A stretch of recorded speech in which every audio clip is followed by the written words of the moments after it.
Ya Allah, même dans le noir, tu nous donnes de l'espoir. Ya Muhammad, Rasoul Allah.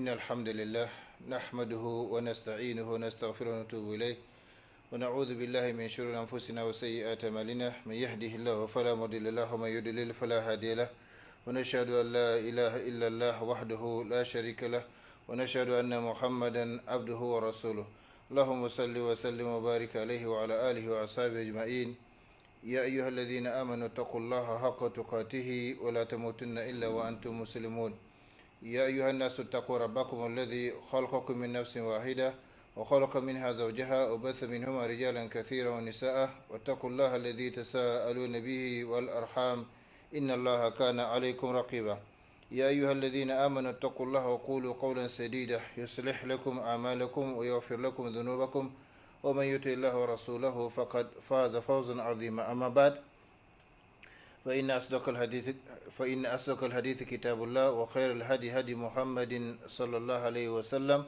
وشر الأمور محدثاتها وكل محدثة بدعة وكل بدعة ضلالة وكل ضلالة في النار ثم أما بعد chers frères et sœurs en islam, chers téléspectateurs auditeurs de bon frère, assalamu alaikum wa rahmatullahi ta'ala wa barakatuh. Soyez les bienvenus à l'écoute de votre émission islamique hebdomadaire ou plutôt votre école islamique, là où nous avons l'habitude de nous rencontrer et d'apprendre les uns des autres.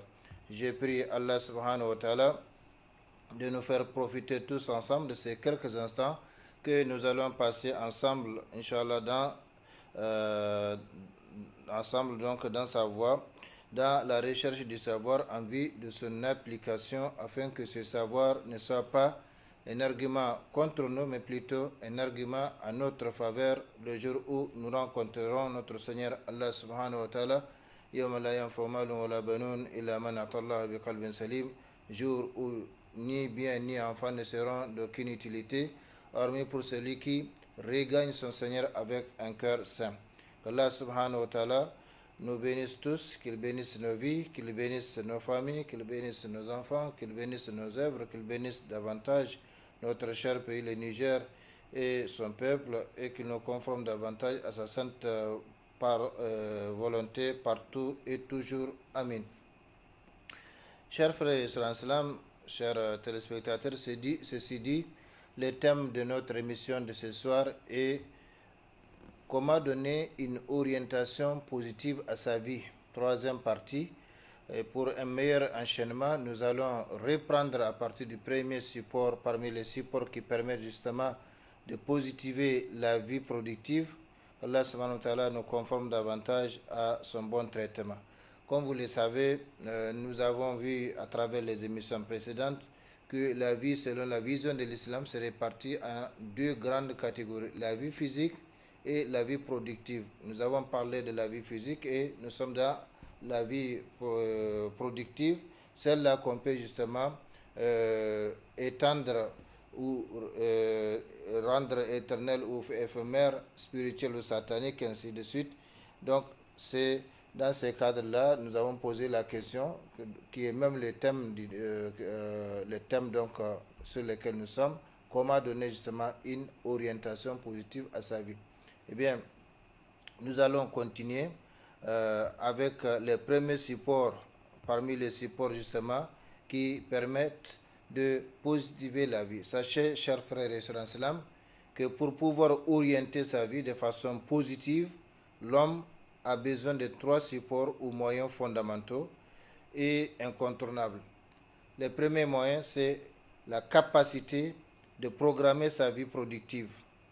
La capacité de programmer sa vie productive. Et la question de la programmation, comme nous l'avons dit et répété, n'est pas une chose nouvelle ou innovée en islam. Au contraire, c'est en islam qu'on trouve la planification de toutes choses. Dans la mesure où Allah subhanahu wa ta'ala a planifié tout avant même la création du ciel et de la terre, comme nous allons le voir avec les hadiths du prophète sallallahu alayhi wa sallam, selon lesquels Allah subhanahu wa ta'ala a tout planifié 50 000 ans avant la création du ciel et de la terre. De sorte que quand il parle, même pour les choses non encore arrivées, il parle au passé. Mais comme nous l'avons dit aussi, que Allah subhanahu wa ta'ala transcende la notion du temps, étant le créateur du temps, mais c'est pour nous montrer que auprès de lui, tout a été planifié, et ce qui est planifié, eh bien, c'est la réalité. Par conséquent, même quand il parle au passé, même pour les choses qui ne sont pas encore arrivées. Car Allah subhanahu wa ta'ala, qui est le créateur absolu de cet univers, nous a donné l'exemple, malgré son pouvoir et sa puissance, de créer les événements et les choses par simple parole. Innama amruhu idha arada shay'an an yaqula lahu kun fayakun. Quelle que soit la chose, quand Allah subhanahu wa ta'ala la veut sa création, eh bien son commandement consiste à dire soit et la chose est. Donc il n'a pas besoin de faire des études de faisabilité ou un état de lieu. Quand il veut une chose, innama amruhu idha arada shay'an an yaqula lahu kun fayakun. Quelle que soit la chose, quand il la veut, eh bien son commandement consiste à dire soit et la chose est. Et c'est comme ça qu'il a créé tous les éléments de l'univers, sauf l'être humain qu'il a privilégié en le créant avec ses propres mains. Et c'est un privilège pour l'être humain, et c'est pourquoi il a reproché donc à Iblis, qui a refusé de se prosterner. Pourquoi tu te refuses-tu de te prosterner devant ce que j'ai créé de mes propres mains? Mais quand Allah subhanahu wa ta'ala donc décide d'une chose, sa parole consiste à dire soit et la chose est. Mais pour nous enseigner, nous ses serviteurs, la programmation et la planification, eh bien, il nous a informé à travers le noble Coran et la sunna du prophète sallallahu alayhi wa sallam qu'il a tout prévu, planifié et programmé d'avance, si bien que quand il parle au passé, même pour les choses et les événements non encore arrivés, comme je l'ai dit. Mais Allah subhanahu wa ta'ala transcende la notion du temps, étant le créateur du temps. Certes, pour Allah, il n'y a pas la notion du passé, du présent et du futur, car il transcende la notion du temps, étant le créateur du temps. Le Très-Haut nous dit, avant de vous montrer les textes, je précise qu'aujourd'hui, nous avons un problème d'affichage. Donc, au kulli shay'in fa'aluhu fi zubur, au kulli saghirin au kabir mustatar. Donc c'est quelque chose qu'on arrangera Inch'Allah la prochaine fois, l'affichage du texte arabe. Et tout ce qu'ils ont fait est mentionné dans les registres, et tout fait petit ou grand. J'ai toujours lu ces versets avec c'est vrai en arabe, au kull sagir au kabir mustatar, mais dans la tradition, et tout ce qu'ils ont fait est mentionné dans les registres, et tout fait, petit ou grand, est mentionné et consigné dans les grands livres, c'est-à-dire le prototype de livre qui est auprès d'Allah subhanahu wa ta'ala. Comme il l'a dit dans le noble Coran, wa indahu ummul kitab yuthbit wa yamhu Allah ma yasha wa yuthbit wa indahu ummul kitab. Allah, de ce prototype-là, il efface ce qu'il veut, yamhu ma yasha wa yuthbit, et il confirme ce qu'il veut. Mais de toutes les façons, les décrets, les décisions d'Allah subhanahu wa ta'ala continuent dans ces livres, les prototypes de livres, c'est un secret pour les créatures. Par conséquent, Allah subhanahu wa ta'ala nous fait savoir que tout fait, qu'il soit petit ou grand, eh bien, a été consigné dans les grands livres d'Allah ou Allahul Mahfouz, avant même que ce fait se soit produit. Donc tout a été planifié par Allah subhanahu wa ta'ala, comme nous allons le voir avec les hadiths du prophète sallallahu alayhi wa sallam, 50 000 ans avant la création du ciel et de la terre. Par conséquent, Allah subhanahu wa ta'ala nous apprend, nous enseigne donc la programmation, nous ces créatures, alors que lui, il n'a pas besoin donc de faire cette programmation, mais il nous enseigne cela pour que nous puissions donc nous inspirer Dans un autre verset, Allah subhanahu wa ta'ala dit Ma asaba min musibatin fil ardi wala fi anfusikum illa fi kitabin qabla an nabraha inna dhalika ala Allah yasir. Nul malheur, dit Allah subhanahu wa ta'ala, n'atteint ni vos personnes, n'atteint la terre ni vos personnes qui ne soient enregistrées dans un livre, Allahul Mahfouz, avant que nous ne l'ayons créé, et cela est certes facile à Allah. Donc, comme je l'ai dit, l'affichage du texte arabe a un problème. Vous voyez bien que les lettres ne sont pas collées. Ma asaba min musibatin fil ardi wala fi anfusikum illa fi kitabin min qabl an nabraha inna dhalika ala Allah yasir. Nul malheur n'atteint la terre ni vos personnes qui ne soient enregistrées dans un livre, donc Allahul Mahfouz. Allahul Mahfouz est le prototype du livre auprès d'Allah subhanahu wa ta'ala avant que nous ne l'ayons créé. Et cela est certes facile à Allah subhanahu wa ta'ala. Et cela est certes facile à Allah. Comme nous l'avons dit, le malheur est un exemple. Le malheur est un exemple, c'est valable pour le bonheur, c'est valable pour tout événement, qu'il soit important ou minime. Eh bien, rien ne se passe dans l'univers sans que cela soit déjà consigné auprès d'Allah subhanahu wa ta'ala, et cela avant donc sa production, comme nous l'avons vu dans les versets précédents. Tout fait, petit ou grand, a été donc consigné, a été donc enregistré, programmé dans le prototype du livre d'Allah subhanahu wa ta'ala. Et dans ce livre, comme nous l'avons dit, conformément donc à son indépendance absolue par rapport aux créatures, il fait ce qu'il veut, ne point interroger sur ce qu'il fait. Il efface de ses prototypes ce qu'il veut et confirme ce qu'il veut, même si nous les créatures nous ne savons pas en réalité ce qui a été programmé d'avance. C'est pourquoi les secrets, comme le prophète sallallahu alayhi wa sallam a dit, les secrets c'est les décrets plutôt, ou les destins, c'est les secrets d'Allah subhanahu wa ta'ala. Il dit, si on mentionne, on parle du destin, eh bien taisez-vous, parce que c'est un terrain glissant.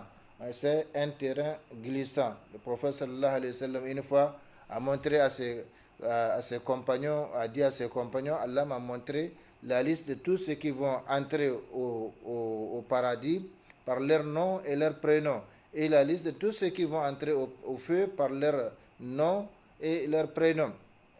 Et les compagnons ont dit, dans ce cas, pourquoi continuer à travailler? Pourquoi continuer à souffrir? Pourquoi continuer à supporter tout ce que nous sommes en train de supporter depuis la Mecque?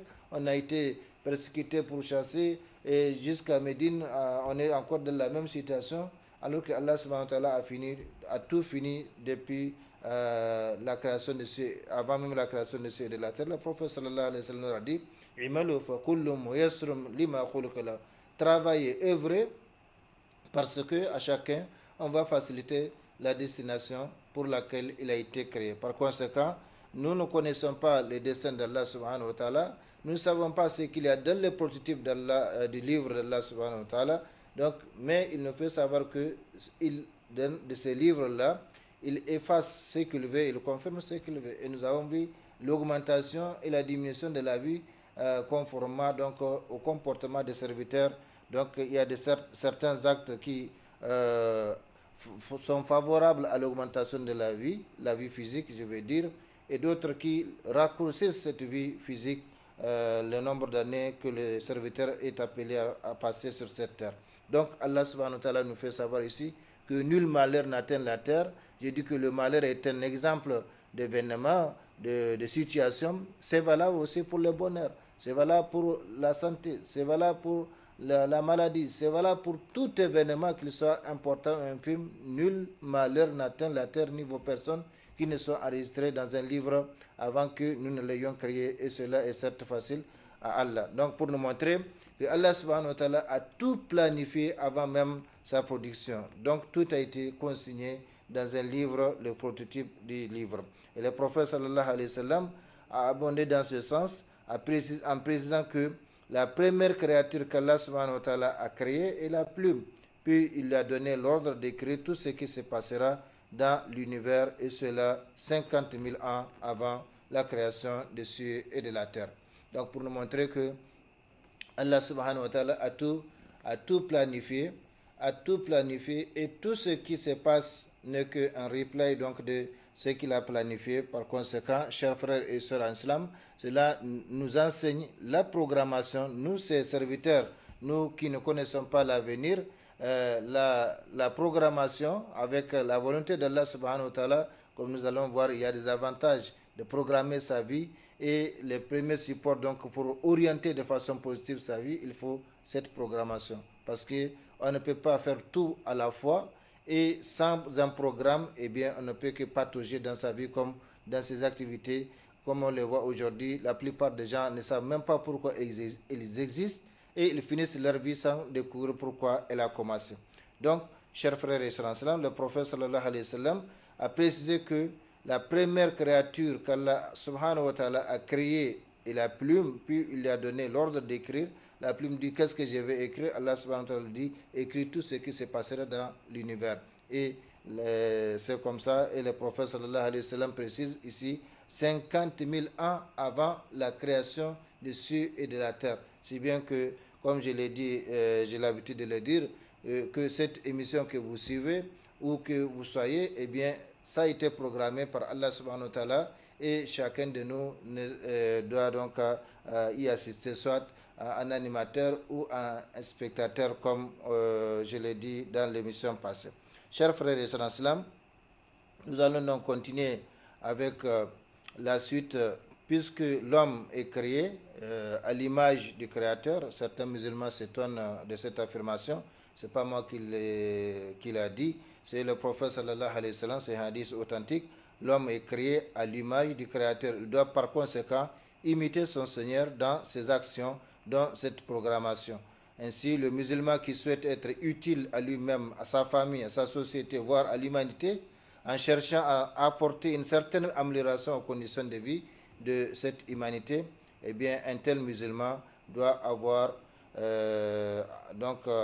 en cherchant à apporter sa contribution dans l'amélioration des conditions des êtres humains, d'une façon ou d'une autre, dans un domaine parmi les domaines de la vie humaine, parce que chacun a sa spécialité, et c'est ça la vie. Chacun a sa spécialité, mais tout le monde concourt au bonheur des uns et des autres. Donc, le mécanicien a besoin de menuisier, le menuisier a besoin de mécanicien, le boulanger a besoin du médecin quand il est malade, le médecin a besoin du boulanger chaque soir, ainsi de suite. Donc, chacun a sa spécialité et les gens se complètent. C'est ça, donc, la complémentarité de la vie. Donc, les musulmans qui souhaitent apporter une certaine contribution à l'amélioration des conditions des êtres humains d'une façon ou d'une autre, dans un domaine parmi les domaines de la vie humaine, eh bien, un tel musulman doit nécessairement avoir une organisation détaillée de son temps, c'est-à-dire un programme bien établi pour toute sa vie, comme on voit les gens planifier pour leur formation politique, sociale, économique, idéologique, etc. Mais comme nous allons le voir, tout en planifiant pour leur formation, ils oublient de planifier pour eux-mêmes. Or, qu'est-ce qui est plus important? Nos institutions ou nous-mêmes? Il n'y a pas de doute qu'il n'y a pas de mesure, commune mesure entre nos institutions et nous. Nous sommes plus importants que nos institutions. Par conséquent, il ne faut pas oublier de planifier aussi sa vie, parce que celui qui n'a pas de planification ou de programme dans sa vie, eh bien, il est comme un voyageur qui n'a pas de destination ou qui n'a pas de carte de voyage. Par conséquent, chers frères et sœurs en islam, aujourd'hui, si nous considérons de près nos relations avec les gens, nous allons nous rendre compte que nous passons inutilement notre temps avec des gens avec des gens dont la compagnie ou la relation ne nous apporte rien de positif dans la vie, à moins que ça soit dans un cadre de travail ou dans un cadre d'échange comme celui-ci, à travers une émission où on donne, où certains enseignent, d'autres apprennent. Mais sinon, si nous considérons de près nos relations, les amis avec lesquels nous traitons nuit et jour, eh bien, nous allons nous rendre compte le temps perdu surtout pour ceux qui remettent toujours les choses à demain. Ce qu'ils peuvent faire aujourd'hui, on les remet à demain. Nous allons voir donc, Inch'Allah, plus loin les avantages de la programmation pour l'être humain.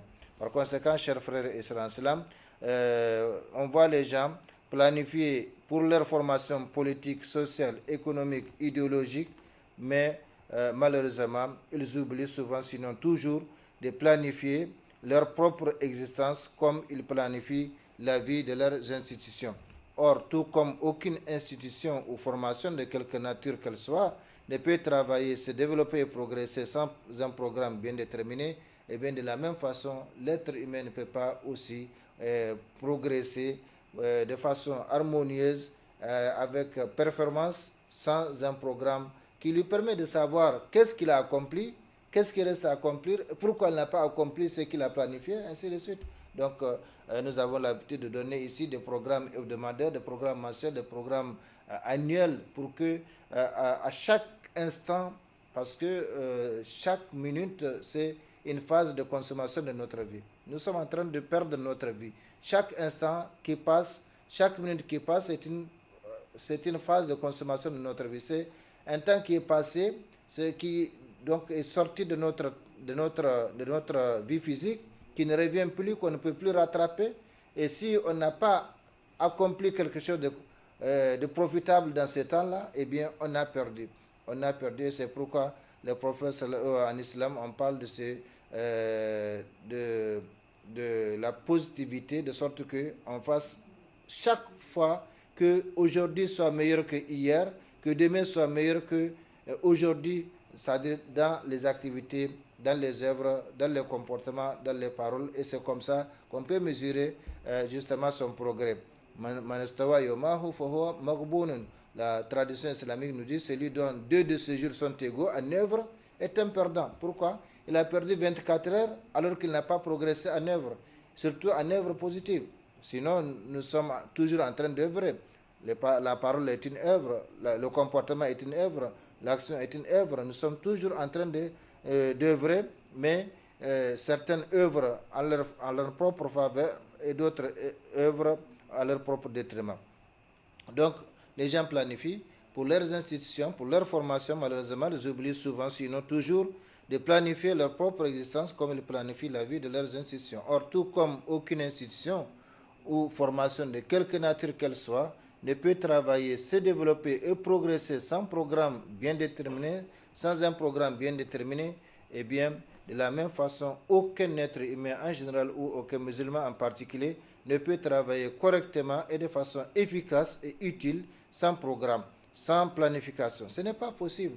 Et c'est la raison pour laquelle, comme nous l'avons dit, et ce n'est pas pour rien que la majorité écrasante d'entre nous finit la vie sans rien accomplir de mentionnable, car ils ont vagabondé, voire erré dans leur existence. On ne peut pas être ordinaire et produire de l'extraordinaire. Donc, comme je l'ai dit, beaucoup de gens, leur problème, c'est d'abord, ils ne savent pas exactement qu'est-ce qu'ils veulent de la vie. Ils ne savent pas exactement d'où ils partent, où ils veulent arriver. Or, comme je l'ai dit et répété, il faut nécessairement donc cette planification, cette programmation qui permet de savoir ce que je veux dans la vie aujourd'hui, demain, dans 2 ans, dans 3 ans, dans 5 ans. C'est ça la planification. La planification en fonction de nos objectifs à court terme, à long terme, à moyen terme. Donc, c'est comme ça qu'on peut faire un programme et savoir qu'on est en train de progresser parce qu'on est en train de réaliser ce programme. Et si on ne le réalise pas, on se pose des questions pourquoi ça n'a pas été réalisé comme nous l'avons planifié. Et par conséquent, on décide donc de se corriger. Malheureusement, comme je l'ai dit, les gens planifient pour tout, pour toute chose, mais ils ne planifient pas pour leur propre existence. Donc, de la même façon, comme aucune institution de quelque ordre qu'elle soit ne peut travailler, progresser, se développer, progresser, et bien de la même façon, aucun être humain en général ou aucun musulman en particulier ne peut travailler correctement et de façon efficace et utile sans programme, sans planification. Et ce n'est pas pour rien que la majorité écrasante d'entre nous finit la vie sans rien accomplir de mentionnable, car ils ont vagabondé, voire erré dans leur existence. Et on ne sait pas pourquoi on existe, comme certains se posent la question, est-ce qu'ils mangent pour vivre ou ils vivent pour manger? Eh bien, si on ne sait pas pourquoi on existe, si on ne sait pas qu'est-ce qu'on veut de la vie, eh bien, comme nous l'avons toujours dit, la vie est un marché. La vie est un marché qui nous offre tout, mais qui ne nous donne rien gratuitement. Oui, la vie nous offre tout, mais ne nous donne absolument rien de façon gratuite. Si vous allez au marché, le marché nous offre tout. Il y a tout ce que vous voulez au marché. Mais est-ce que vous pouvez les ramasser? Est-ce que vous pouvez les prendre et revenir sans les moyens? Non.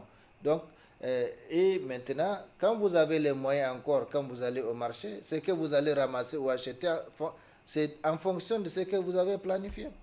Donner 1 million à un gosse de 5 ans ou 7 ans et dites-lui d'aller au marché avec ces millions-là, acheter ce qu'il veut. Vous allez voir qu'il va remplir la maison avec des jouets, avec des poupées, avec des ballons, avec des voiturettes, avec des futilités.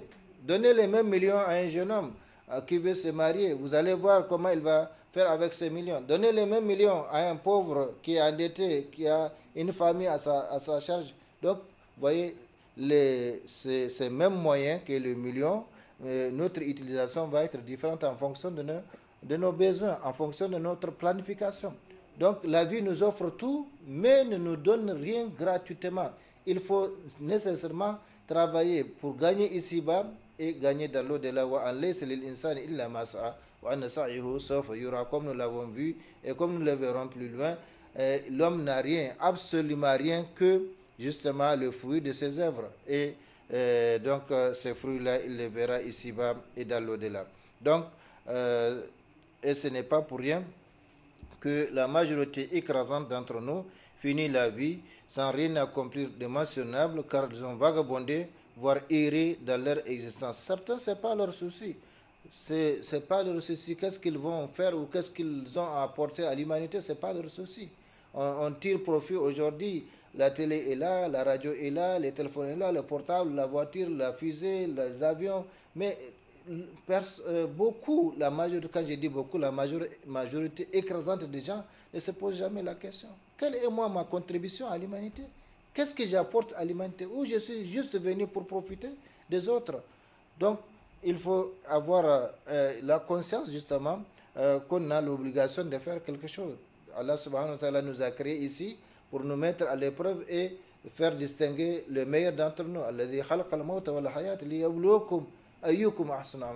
Donc nous sommes en épreuve et Allah attend de nous un résultat, comme nous l'avons vu dans l'émission passée.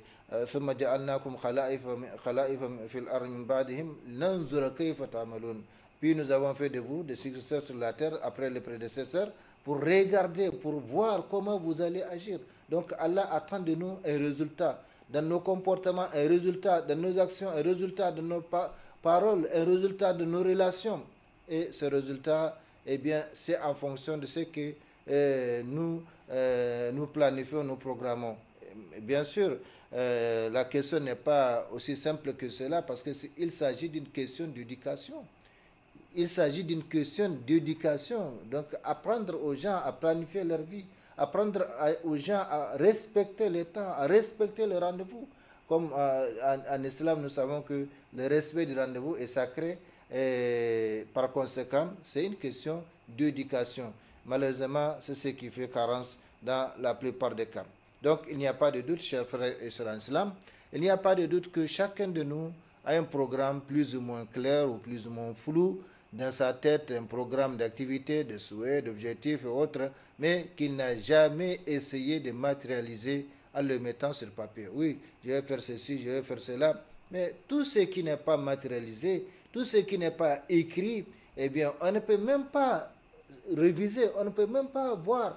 Donc, il faut un programme, soit journalier, soit hebdomadaire, soit mensuel, soit annuel, qui nous permet donc de savoir ce que nous sommes en train de faire. Est-ce que nous sommes en train de vivre conformément à nos objectifs de la vie, ou bien nous n'avons pas d'objectifs de la vie, alors que Allah subhanahu wa ta'ala nous a fait savoir qu'il ne nous a pas créés pour rien.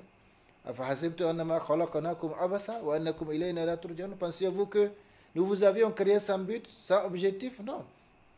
Vouloir purité à Allah subhanahu wa ta'ala. Il ne nous a pas créés pour rien. Il ne nous a pas placés sur cette terre-là pour rien. Il ne nous a pas comblés de ses bienfaits apparents et cachés pour rien. Il ne nous a pas soumis tout ce qui est sur les cieux et sur la terre pour rien.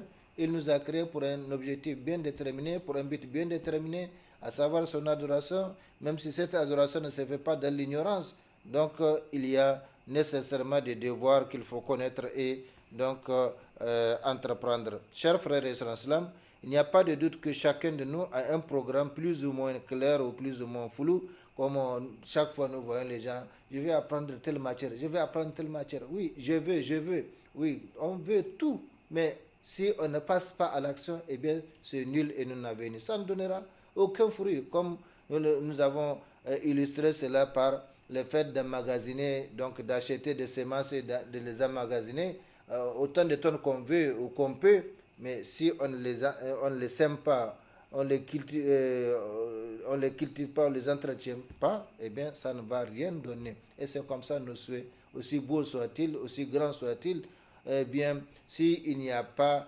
d'action, il n'y aura pas de résultat. Comme on dit, l'action n'entraîne pas toujours le bonheur, mais il n'y a pas de bonheur sans action. Donc, c'est cette action-là qui crée le bonheur ou qui entraîne le bonheur, eh bien, qui engendre le bonheur, eh bien, cette action ne peut pas être fortuite. Il faut qu'elle soit programmée, planifiée. Il n'y a pas de doute que chacun de nous a un programme plus ou moins clair ou plus ou moins flou dans sa tête, un programme d'activité, de souhaits, d'objectifs et autres, mais qu'il n'a jamais essayé de matérialiser en les mettant sur papier. Certains sont leurrés par leur jeunesse, par leur pouvoir, par leur richesse, par leur famille, par leur ceci ou cela, et ils pensent qu'ils ont encore le temps. Oui, ils ont encore le temps, demain, après-demain, après la retraite, après mon mariage. Non, mais ça, c'est la cécité morale. Qui te dit que demain t'appartient? Demain n'appartient à personne. Et ce que nous pouvons faire, c'est aujourd'hui, le présent, et c'est un jeu de mots, le présent au sens des cadeaux. Allah subhanahu wa ta'ala nous fait cadeau de 24 heures. Nous avons tous 24 heures, qu'on soit homme ou femme, grand ou petit, riche ou pauvre, bien portant ou malade, riche ou pauvre, nous avons tous 24 heures. Mais la différence intervient dans l'utilisation de ces 24 heures. Dans ces 24 heures, certains sont capables donc de créer leur bonheur, d'avoir les moyens de se suffire à eux-mêmes. D'autres, au contraire, les 24 heures passent sans qu'ils accomplissent quelque chose de mentionnable dans ces 24 heures. Donc là, la tradition islamique marche sur eux, s'applique sur eux. Celui dont 2 de ces jours sont égaux en œuvre, c'est un perdant. Mais je dirais que c'est même pas qu'ils sont égaux en œuvre, mais celui dont hier est plus important en œuvre qu'aujourd'hui, eh bien, je ne sais pas comment le qualifier. Par conséquent, chers frères et sœurs en islam, il faut être conscient de cela. Nous ne pouvons pas produire quelque chose sans l'avoir programmé. Nous ne pouvons pas récolter quelque chose sans l'avoir donc planifié, sémé, cultivé, entretenu. Voilà donc en ce qui concerne l'introduction donc par rapport au premier support. Le support donc le premier support qui consiste à avoir la capacité, à être capable de planifier, de programmer sa vie productive. La vie productive, celle-là qu'on peut augmenter ou diminuer, comme nous avons vu les œuvres éternelles, que même après la mort du serviteur, Allah subhanahu wa ta'ala continue de lui inscrire la récompense. Donc nous allons après cela voir les avantages de se fixer un programme. Les avantages de se fixer un programme. Notez qu'un programme d'activité confère aux musulmans un équilibre et un ordre que seule l'expérience peut décrire. Oui, il faut vivre l'expérience pour pouvoir comprendre cela. Mais sinon, aujourd'hui, beaucoup de gens sont comme des pneus secours. Malheureusement, même les pneus secours, si dans un véhicule, vous ne les vérifiez pas de temps à autre, eh bien, vous pouvez avoir besoin de ces pneus secours, mais vous allez trouver que il est donc vidé de son air, par conséquent, il ne peut pas être utilisé sur les champs. Donc, des gens sont comme ça, ou bien comme des taxis, n'importe qui les arrête, eh bien, ils vont prendre sa direction, son orientation. Et celui-là l'arrête pour qu'il aille vers l'ouest, l'autre l'arrête pour qu'il aille vers l'est, l'autre l'arrête pour qu'il aille vers le sud ou le nord. Eh bien, c'est comme ça, certains sont aujourd'hui, parce qu'ils n'ont pas de programme. Et quand on n'a pas de programme, il n'y a pas de doute qu'on va exécuter le programme de quelqu'un d'autre. Quand on n'a pas de planification, il n'y a pas de doute que quelqu'un va planifier quelque chose et nous allons le réaliser pour lui. Et c'est la vie, c'est comme ça. Donc, un programme d'activité confère aux musulmans un équilibre et un ordre que seule l'expérience peut décrire. Ce n'est pas pour rien que Allah subhanahu wa ta'ala, par exemple, nous a réparti les 5 prières quotidiennes. Il peut nous demander de les réunir en un seul moment, mais il les a répartis de sorte qu'au matin, quand on se réveille, on commence par une prière. À midi, il y a une prière. Dans l'après-midi, à la prière d'Asr, au coucher du soleil, il y a une prière. Au moment d'aller au lit, à l'Isha, eh bien, il y a encore une prière. Donc, c'est une façon de nous éduquer, c'est une façon de nous apprendre la programmation. Donc, dans les 24 heures, nous avons 5 audiences divines à des moments bien différents, mais de façon obligatoire pour ceux qui ont atteint l'âge de la puberté et qui doivent donc prier en commun. Inna salata kanat al-mu'minin kitabun mawquta. Et Allah subhanahu wa ta'ala, la prière demeure une prescription à des temps bien déterminés. Et c'est comme ça. Donc, on doit programmer sa vie de sorte que à chaque heure, parmi les heures, les 24 heures de la journée et de la nuit, qu'on sache ce qu'on doit faire. Et maintenant, si on arrive à exécuter ce programme, alhamdulillah, on continue dans ce sens en cherchant donc à faire mieux aujourd'hui qu'hier, demain qu'aujourd'hui, ainsi de suite. C'est comme ça qu'on peut mesurer donc sa performance, sa progression, son progrès dans la vie. Donc, un programme d'activité confère aux musulmans un équilibre, un ordre que seule l'expérience peut décrire. L'homme qui a un programme, soit journalier, soit hebdomadaire, mensuel ou annuel, est un homme équilibré. Pourquoi équilibré? Parce qu'il sait ce qu'il doit faire. Donc, de telle heure à telle heure, comme la grille d'une radio ou d'une télévision, on sait de telle heure à telle heure. Il y a telle animation qui doit passer. De telle heure à telle heure, il y a tel journal ou telle émission qui doit passer. C'est comme ça dans la vie. Donc, comme j'ai dit, qu'est-ce qui est plus important? Notre institution ou nous-mêmes? Donc, nous planifions pour notre institution, mais nous ne planifions pas pour nous. Cette émission que vous suivez, elle n'a pas lieu chaque jour, chaque soir. Elle a lieu le mercredi soir, de 22h à 23h, par exemple. Donc, c'est une planification.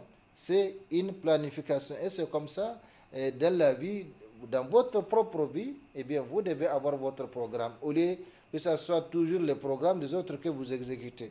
Donc, comme je l'ai dit, quand on n'a pas de programme personnel, eh bien, il n'y a pas d'objectif il n'y a pas de doute qu'on va exécuter le programme de quelqu'un. Donc, l'homme qui a un programme, soit journalier, soit hebdomadaire, mensuel ou annuel, est un homme équilibré. C'est vrai que dans un premier temps, on peut trouver cela un peu difficile. Écrire quelque chose, le suivre, le respecter. Mais avec le temps, ça devient automatique. Avec le temps, ça devient automatique de sorte que personne ne puisse arriver donc à nous dévier justement de notre programme, à moins que ce soit des choses urgentes de la vie qui ne manquent pas. Mais sinon, quand on a son programme, eh bien, il est difficile de nous dévier. Parce que celui qui a un programme, par exemple, qui quitte un endroit appelé A, qui cherche à atteindre un endroit appelé B, eh bien, même si quelqu'un l'arrête en cours de route pour chercher à le dévier vers un autre endroit C ou D, eh bien, il ne va pas accepter. Il ne va pas accepter parce qu'il sait d'où il part, où est-ce qu'il veut arriver. Mais quand on ne sait pas d'où est-ce qu'on part, où est-ce qu'on veut arriver, eh bien, il n'y a pas de doute, comme je l'ai dit et répété, comme un taxi, eh bien, chacun peut nous arrêter et nous dévier de notre trajectoire.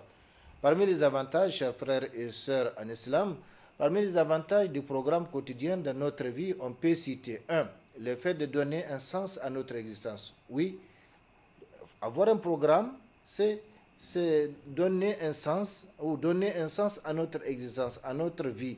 Un programme d'activité nous permet d'être orientés dans la vie. Car à chaque instant, je dis bien à chaque instant, ce n'est pas seulement à chaque heure, nous savons ce que nous devons faire comme activité. Oui, nous devons savoir ce que nous devons faire comme activité. Ce n'est pas la routine, chaque fois on fait, non, c'est une programmation consciente, une activité consciente que nous faisons avec des objectifs. Pourquoi j'ai fait ça? Donc, il faut des objectifs parfois à court terme, parfois à moyen terme, parfois à long terme, mais sans cela, eh bien, nous ne pourrons pas donner un sens à notre existence. Parce que, comme je l'ai dit, celui qui n'a pas de programme, il va certainement exécuter le programme de quelqu'un. Celui qui n'a pas d'objectif, il va certainement suivre les objectifs de quelqu'un. Donc, un programme d'activité nous permet d'être orientés dans la vie, car à chaque instant, nous savons ce que nous devons faire comme activité. Et de cette façon, notre existence aura un sens, contrairement à ceux qui n'ont pas donc de programme dans leur vie et qui sont donc emportés par tout vent qui souffle. Donc, quand on n'a pas de programme, comme je l'ai dit, n'importe qui peut nous dévier de notre trajectoire. Parce que de toutes les façons, la destination n'est pas précise. Donc, un coup de fil, on change de programme. Un message, on change de programme. Une visite, on change de programme. Non, non. La vie est plus importante que ça. La vie est plus importante qu'on laisse la gaspiller. Parce qu'aujourd'hui, si nous avons des moyens, nous avons de la richesse, par exemple l'argent liquide, eh bien cet argent-là, nous n'allons pas le laisser aux gens venir faire ce qu'ils veulent. Eh bien, le temps, comme nous l'avons toujours dit, il est plus important que l'argent. Parce que l'argent peut disparaître et être retrouvé. Mais le temps, quand il disparaît, quand il passe, eh bien, on ne peut plus le ramener. On ne peut plus non plus le compenser ou le remplacer. Parce que le compenser ou le remplacer, c'est prendre un autre temps. Or, cet autre temps que nous allons prendre pour compenser le temps passé, eh bien, cet autre temps-là devait être lui aussi consacré à d'autres choses. Par conséquent, si nous ne pouvons pas laisser notre richesse dans la main des gens pour qu'ils fassent ce qu'ils veulent, eh bien, de la même façon, plus que cela, eh bien, nous n'allons pas laisser notre vie parce que le temps, c'est notre vie. Nous sommes composés, l'unité de la vie, c'est l'année. L'année est composée de 12 mois. Le mois est composé de 30 jours. Le jour est composé de 24 heures. L'heure est composée de 60 minutes. La minute est composée de 60 secondes. Et c'est ce que nous sommes en train de consommer. Donc, même le fait de manger, le fait de dormir, sont des phases de consommation de la vie. Par conséquent, il faut être conscient de cela. Et dans chaque instant, comme le prophète sallallahu alayhi wa sallam a dit, il n'y a personne qui meurt sans qu'il regrette. C'est-à-dire, toute personne qui meurt va regretter. Regretter pourquoi? Soit elle n'a pas fait plus, en voyant donc la récompense réservée aux bienfaiteurs, ou regretter le mal, en voyant le châtiment réservé aux malfaiteurs. Donc, il n'y a personne qui meurt sans regretter. Il n'y a pas un instant sur lequel on ne sera pas interrogé. Le prophète sallallahu alayhi wa sallam a bien dit ni'matan maghbounun fihima kathirun minan nas. Et quand le prophète dit kathir, nous ne savons pas en réalité la proportion. Donc il y a deux bienfaits à propos desquels beaucoup de gens, dit le prophète sallallahu alayhi wa sallam, beaucoup de gens, ça peut être la moitié, 50%, 60%, 70%, beaucoup de gens, dit le prophète sallallahu alayhi wa sallam, sont perdants vis-à-vis de ces bienfaits, ces deux bienfaits. La santé et le temps libre. En réalité, il n'y a même pas de temps libre. Il n'y a même pas de temps libre. C'est pourquoi Allah subhanahu wa ta'ala dit au prophète sallallahu alayhi wa sallam, celui-là à qui il a pardonné ses péchés passés et futurs, il lui dit, فَإِذَا فَرَغْتَ فَانْصَبْ. Et quand tu finis, donc une œuvre, attelle-toi une autre. Il n'y a pas de repos. Il faut seulement varier les choses pour ne pas être pris de lassitude, de fatigue. Il faut varier donc les activités. Et c'est pourquoi avec un programme, effectivement, nous allons varier les activités parce qu'on ne va pas mettre de 8h à 9h la même activité et puis de 10h de 9h à 10h la même activité, sauf si l'activité appelle à cela. Donc, de cette façon, notre existence aura un sens contrairement à ceux qui n'ont pas de programme dans leur vie et qui sont donc emportés par tout vent qui souffle. Donc, quand on n'a pas de programme, il n'y a pas de doute que les gens peuvent nous utiliser à tout moment parce que de toutes les façons, ils vont dire que non, il n'a pas de programme. Moi, personnellement, je ne peux pas accepter que quelqu'un vienne taper à ma porte et dire qu'il veut me voir ou veut me rencontrer sans rendez-vous. Ce n'est pas possible. Comme je l'ai dit, on ne peut pas laisser sa richesse dans la main des gens, la gaspiller comme ils veulent, et le temps est plus cher que cela. Et surtout quand on regarde le plus souvent, les gens, quand ils viennent en visite, qu'est-ce qu'ils apportent? Pratiquement rien, sinon le mal. As-tu entendu, as-tu vu un tel, donc la médisance, la calomnie, la satire, la critique des gens, et finalement la perte de la vie, pour ne pas dire donc la perte du temps. Par conséquent, chers frères et sœurs en islam, le premier avantage de se fixer un programme, une planification, c'est donner un sens à sa vie, parce qu'à chaque instant, on sait qu'on est en train de vivre, on est en train d'exister. Et dans cette existence, il y a des choses que nous devons accomplir. Notre existence est limitée. Par conséquent, il faut la planifier pour qu'elle ait un sens. Deuxième avantage, chers frères et sœurs en islam, le fait d'être conscient de l'accomplissement de notre mission sur terre. Nous sommes en mission sur cette terre, comme nous l'avons toujours dit, je n'ai créé les djinns et les humains que pour qu'ils m'adorent. Donc nous sommes en mission. C'est lui qui a créé la vie, la mort et la vie pour vous éprouver et mettre en évidence le meilleur d'entre vous. Donc nous sommes en mission. Puis nous avons fait de vous des successeurs sur la terre pour voir comment vous allez agir. Donc nous sommes en mission sur cette terre-là, de façon collective et de façon individuelle. Par conséquent, le fait de une programmation, une planification, eh bien, ça nous donne l'idée d'être conscient de l'accomplissement de notre mission sur cette terre-là. Parce que l'être humain est en mission sur cette terre, qui consiste à connaître son Seigneur et à l'adorer comme il le faut. Grâce à son programme quotidien, le musulman demeure conscient qu'il est en train d'accomplir sa mission au jour le jour. Car pour chaque nouveau jour, il sait ce qu'il doit faire, et pour chaque jour passé, il sait ce qu'il a fait. Et c'est ça qui permet de faire justement le bilan. S'il n'y a pas de programme, il n'y a pas de bilan. Et s'il n'y a pas de bilan, ça veut dire que non, on ne sait pas si on avance de la vie ou si on recule ou on stationne. Donc, c'est le programme, la programmation qui nous permet de savoir que nous sommes en train de progresser ou nous sommes en train de reculer, de régresser, ou nous sommes en train de stationner à la même place. Malheureusement, celui dont 2 de ses jours sont égaux en œuvre est un perdant. Que dire alors celui dont 2 de ses semaines sont égales en œuvre, ou 2 de ses mois sont égaux en œuvre, ou 2 de ses années sont égales en œuvre? Il n'y a pas de doute que c'est la perte évidente ici-bas et dans l'au-delà. Chers frères et sœurs en islam, pendant que notre temps pour cette émission tire à sa fin, donc l'être humain est en mission sur cette terre qui consiste à connaître son Seigneur Allah subhanahu wa ta'ala et à l'adorer comme il le faut. C'est pourquoi Allah subhanahu wa ta'ala nous a envoyé des messagers, nous a fait descendre des livres lumineux, donc pour justement nous permettre de le connaître et de l'adorer comme il le faut. Grâce à son programme quotidien, le musulman demeure conscient qu'il est en train d'accomplir sa mission au jour le jour, car pour chaque nouveau jour, il sait ce qu'il doit faire, et pour chaque jour passé, il sait ce qu'il a fait. Donc c'est ça, avec un programme bien déterminé, mais j'ai dit un programme est bien différent de la routine où on fait les choses de façon mécanique, comme aujourd'hui on voit les gens prier, mais il n'y a aucune concentration.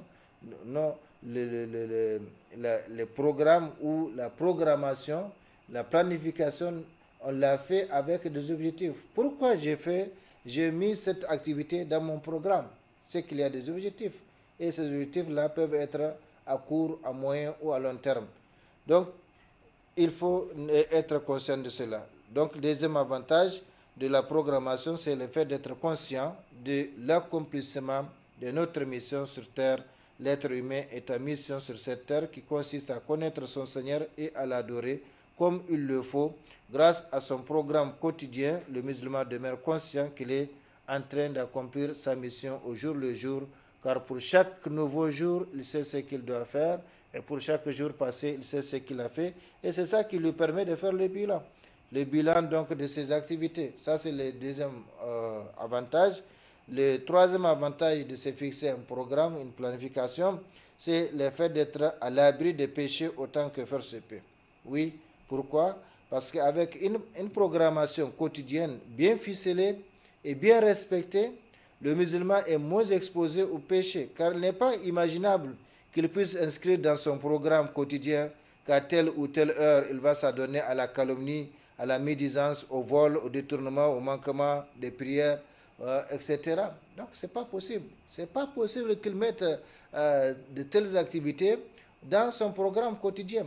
Et puisque ces programmes-là ne sont pas dans son programme, et plutôt ces activités ne sont pas dans son programme, eh bien, il fera tout pour les éviter. Même si, comme je l'ai dit, le plus souvent, en se mêlant aux gens, eh bien, on fait notre entretien, notre discussion, si ça ne finit pas si ça ne commence pas par la calomnie, la médisance, les critiques des autres, eh bien ça va finir par cela comme on le voit aujourd'hui. Et c'est la raison pour laquelle l'intelligent ou celui qui est conscient qu'il a un devoir, qu'il a une mission à accomplir, eh bien il doit éviter certaines personnes, certains milieux pour ne pas tomber justement dans ce genre de péché.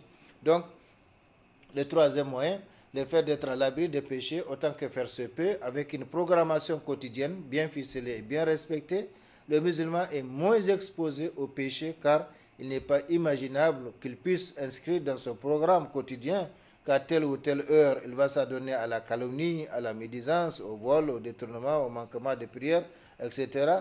Puisque ces mauvaises activités ne sont pas inscrites à son ordre du jour quotidien, il fera tout pour pouvoir les éviter en accomplissant plutôt les bonnes actions qu'il a prévues et il ne doit pas non plus se laisser entraîner par quelqu'un d'autre dans ses péchés. Comme je l'ai dit aujourd'hui, si nous regardons de près, tout ce que nous rencontrons, eh bien, le plus souvent, je dis bien le plus souvent, ça finit mal parce que si ça ne commence pas par la calomnie, la médisance, la critique, eh bien, si ça ne commence pas par ça, ça va finir par ça. Donc, il faut bien se contrôler pour ne pas justement être dévié de son programme, pour ne pas laisser les bonnes actions planifiées pour accomplir de mauvaises actions à cause de la compagnie, à cause de la visite de ceci ou de cela. Mais comme je l'ai dit, celui qui a un programme, eh bien, il doit faire attention. Donc, quand on a un programme, si maintenant quelqu'un nous amène un problème ou un autre programme, eh bien, nous devons dire non, nous avons un programme aujourd'hui. Nous avons un programme. Donc, on va programmer ton activité dans un autre jour, ou à une autre semaine, ou dans un autre mois, ainsi de suite. Sinon, comme je l'ai dit, on va patauger dans ces activités. On va patauger dans ses comportements. Parce que celui-là nous appelle à droite, l'autre nous appelle à gauche, ou on nous dit venez par-ci, venez par-là. Eh bien, celui qui n'a pas de programme, il n'y a pas de doute qu'il va répondre à toutes ces sollicitudes. Puisque ces mauvaises activités ne sont pas inscrites à son ordre de jour quotidien, eh bien, le musulman fera tout pour pouvoir les éviter en accomplissant plutôt les bonnes actions qu'il a prévues et il ne doit pas non plus se laisser entraîner par quelqu'un d'autre dans ses péchés. Donc, il doit faire attention pour ne pas tomber dans ces péchés. Chers frères et sœurs en islam, chers auditeurs, téléspectateurs, eh bien, ça c'est le troisième avantage parmi les avantages de se fixer un programme. Le quatrième avantage, le fait d'avoir toujours une récompense à son actif.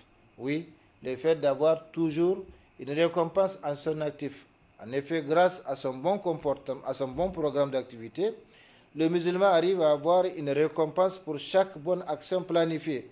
Même s'il n'a pas pu l'accomplir, comme l'a précisé le prophète sallallahu alayhi wa sallam, et s'il arrive à l'accomplir, il aura une récompense multipliée de 10 à 700 fois sa valeur.